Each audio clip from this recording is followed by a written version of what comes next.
Imagine a bronze box, the size of a shoebox, that could tell you the position of the sun and moon, the lunar phases, and even predict solar and lunar eclipses with startling accuracy. It used a differential gear, a sophisticated arrangement that was thought to have been invented in the 16th century. Its dials tracked the 4-year cycle of the ancient Olympic Games. The inscriptions acted as a user's manual. This device, dated to around 150 BC, embodies a level of mechanical engineering and astronomical knowledge that completely vanished from history. The Romans conquered the Greeks, and it seems this incredible knowledge was lost in the process. The question science can't answer is not just how they built it, but who. Who possessed this singular, brilliant mind? And what other technological marvels did they create that are now lost to the sea? From a mystery we have solved but cannot explain, we turn to one we cannot even begin to read. It's kept in the Beinecke Rare Book and Manuscript Library at Yale University. It's known as the Voynich manuscript. It is a book of about 240 pages, filled with elegant, flowing script. But the language is unknown. It corresponds to no known alphabet or linguistic pattern. And the illustrations are even stranger. The book is divided into sections. One is herbal, but the plants depicted are alien. Botanists can't identify a single one. Another section shows strange astronomical diagrams and zodiacal signs. The most famous section, the biological one, features drawings of small, naked women, often with swollen abdomens, bathing in intricate plumbing systems of green fluid. It's both beautiful and deeply unsettling. Naturally, a book no one can read is an irresistible challenge to the world's greatest codebreakers. During World War II, the team that cracked the Japanese purple cipher tried their hand at the Voynich. They failed. William Friedman, a legend in American cryptography, spent years on it and concluded it must be an early attempt at a constructed, artificial language. For decades, the debate has raged. Is it a complex cipher hiding a real text? A lost natural language? A hoax designed to fool a wealthy collector? Or the ramblings of a madman? Every few years, a new claim of a breakthrough emerges, often involving AI pattern analysis, but each one has been debunked.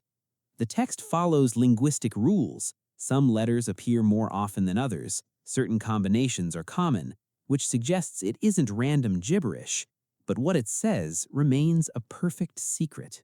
It sat at the bottom of the sea for 2,000 years, a lump of corroded bronze, mistaken for a rock by the divers who found it.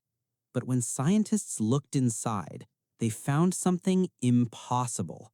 A machine of such complexity, with over 30 interlocking gears, that nothing like it would be invented again for another 1,500 years. It could predict eclipses, track the movement of the planets, and even mark the dates of the ancient Olympic Games. This is the story of the world's first computer, built by the ancient Greeks, and it's just the first of 5 ancient puzzles that science, to this day, simply cannot solve. These aren't just curiosities, they are artifacts and events that challenge the very timeline of human history. Our journey begins in the year 1900, off the coast of a tiny Greek island called Antikythera. A team of sponge divers, blown off course by a violent storm, decided to search for sponges while they waited. One diver, Elias Stadiotis, surfaced in a panic, babbling about a horrifying sight: a heap of naked corpses, men and women rotting on the seafloor. The captain, thinking the diver had gone mad from the pressure, went down to check himself. He returned with the bronze arm of a statue. They hadn't found a graveyard, they had found an ancient Roman shipwreck loaded with treasures. For months they salvaged what they could: marble statues, pottery, and jewelry. And among the treasures was that green calcified lump. It was sent to the National Archaeological Museum in Athens and promptly forgotten for 2 years, dismissed as just another piece of debris. It wasn't until an archaeologist noticed a gear wheel embedded in the rock-like casing that anyone paid it any mind. When the object split apart, it revealed a glimpse of its inner world, a symphony of gears, dials, and tiny inscriptions. But the technology to truly understand it didn't exist yet. It took decades of painstaking work. In the 1970s, X-ray technology revealed more of the internal structure, but the real breakthrough came in the 21st century. Using advanced CT scanners and digital imaging, scientists were finally able to see through the corrosion and digitally rebuild the mechanism, gear by gear. What they found was staggering. It wasn't just a simple clock, it was a complex astronomical calculator, an analog computer of breathtaking genius.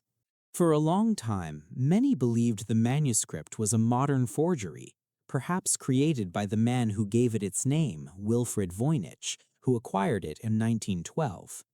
But in 2009, science provided one solid fact in a sea of speculation. The vellum, the animal skin the book is made from, was carbon dated to the early 15th century. This proved the book itself is authentically old. It's not a modern fake. This only deepens the mystery. It was created in the same era as Johannes Gutenberg was developing his printing press, a time of great change, but not a time known for creating unbreakable codes or documenting fantasy worlds.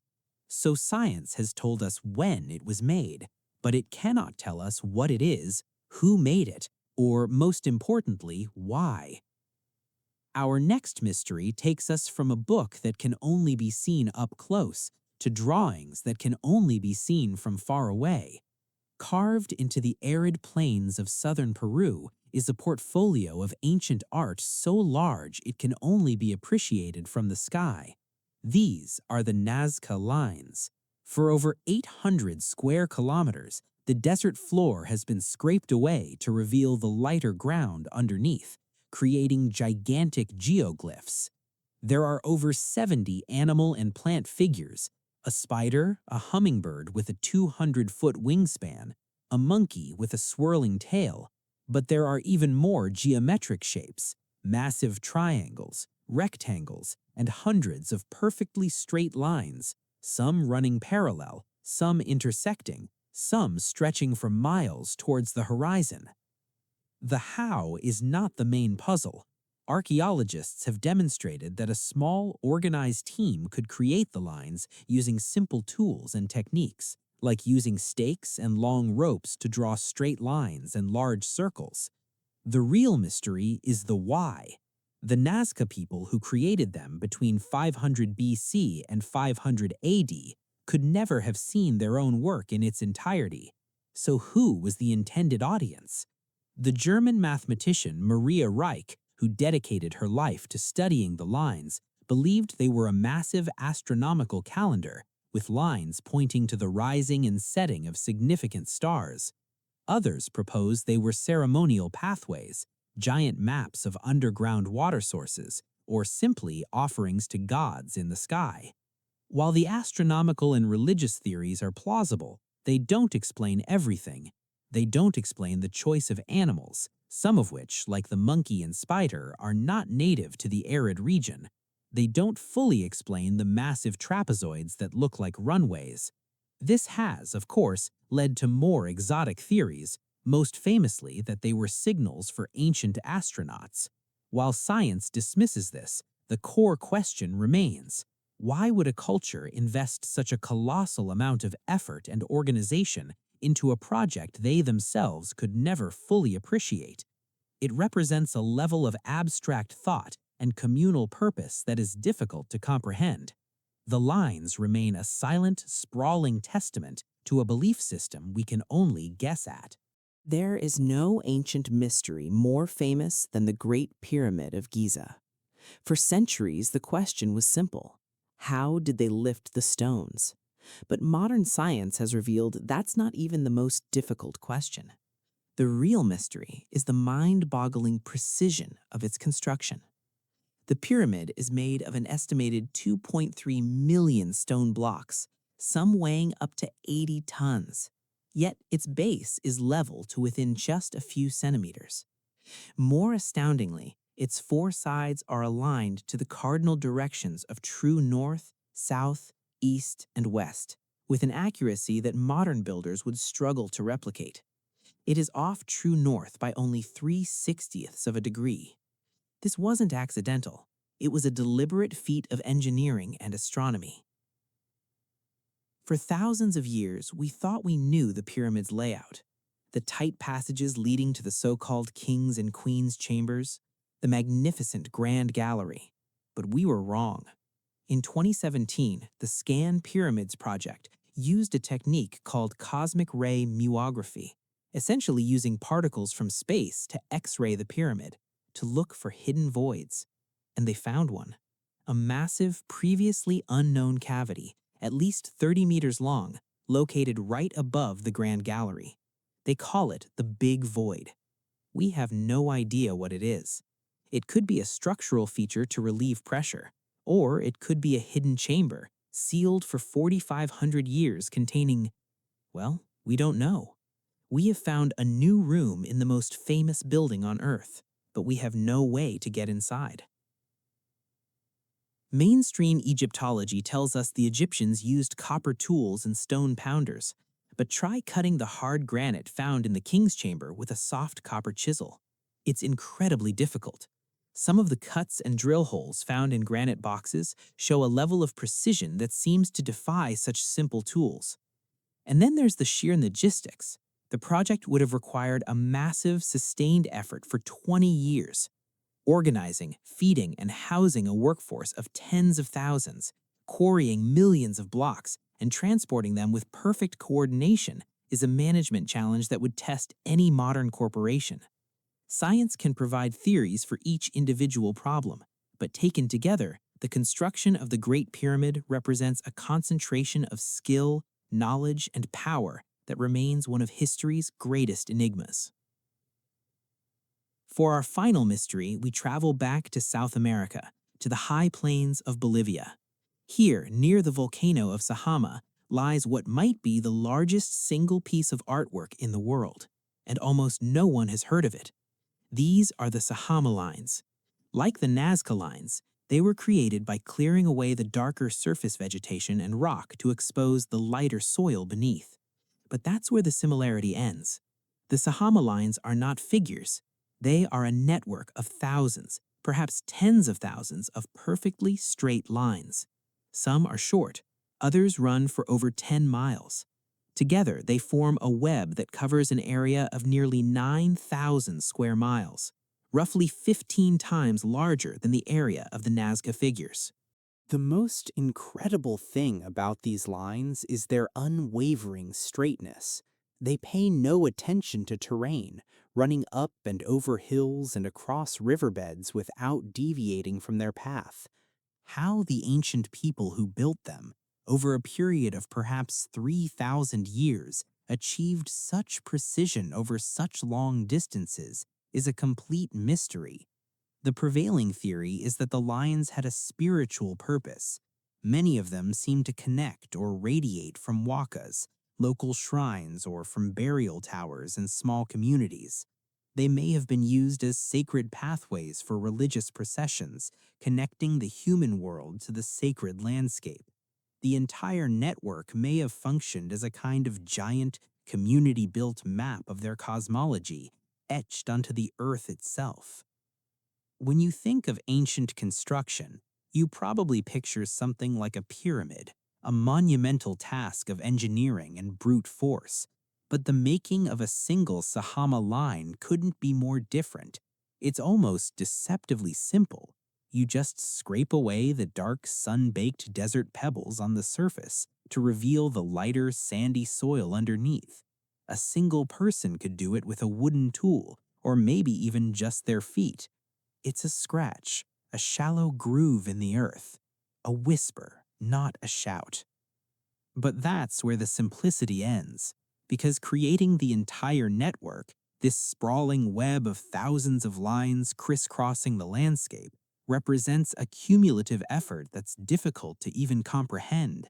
We're talking about millions of hours of labor, an effort not of one king or one generation, but of countless generations, sustained over centuries.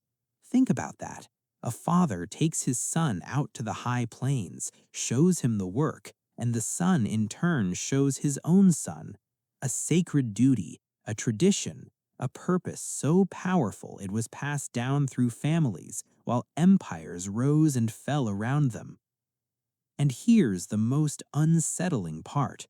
For all that work, the people on the ground would never have seen the full picture. It's a phenomenon we see with the more famous Nazca lines. Standing on the Altiplano, you'd just see a faint path, a strange groove stretching off towards a distant mountain. You'd be completely unaware that you were standing on a single thread in a vast, intricate design. The full, breathtaking pattern, the way the lines radiate from hilltops and shrines, the way they form a coherent, almost coded map, is a secret the earth only tells the sky. It's a message written for something looking down. Science can explain the method, sure. We can analyze the soil composition, map the network with satellites, and estimate the age. We get the how, but the why remains stubbornly silent. Why this specific, peculiar form of expression? Why the obsession with creating perfectly, mathematically straight lines over such vast, uneven distances? It takes incredible discipline to walk straight for 10 miles, ignoring valleys and hills. It's a deliberate imposition of geometric order onto a wild world. That choice wasn't random, it meant something profound. The Sahama lines are a subtle mystery. There are no massive blocks to weigh or complex gears to analyze. There's just the quiet persistence of these shallow scratches on the earth. They're a ghost of a shared idea. They represent a puzzle not of engineering, but of human intention. It was a shared multi-generational project, a collective dream so powerful it drove people for 1,000 years.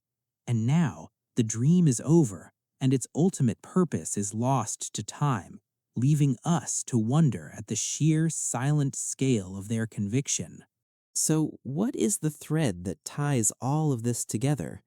What connects a clockwork computer of bronze gears pulled from an ancient Greek shipwreck, an illustrated book that no one on Earth can read, colossal drawings etched across the Peruvian desert, the chemical mastery found in an Egyptian pharaoh's tomb, and perfectly straight lines that run for miles across the highlands of Bolivia? The easy answers, the ones that make for great television, are ancient aliens or lost continents like Atlantis. But that's a cop-out. In fact, it's the ultimate insult. The common thread running through all these mysteries is a profound, almost arrogant underestimation of our ancestors. We carry this comfortable narrative in our heads that history is a simple linear progression, a straight line pointing from primitive cave dwellers directly to us, with our technology and our presumed wisdom.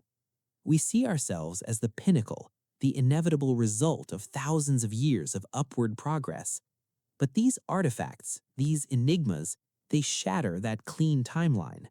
They prove that history isn't a straight road.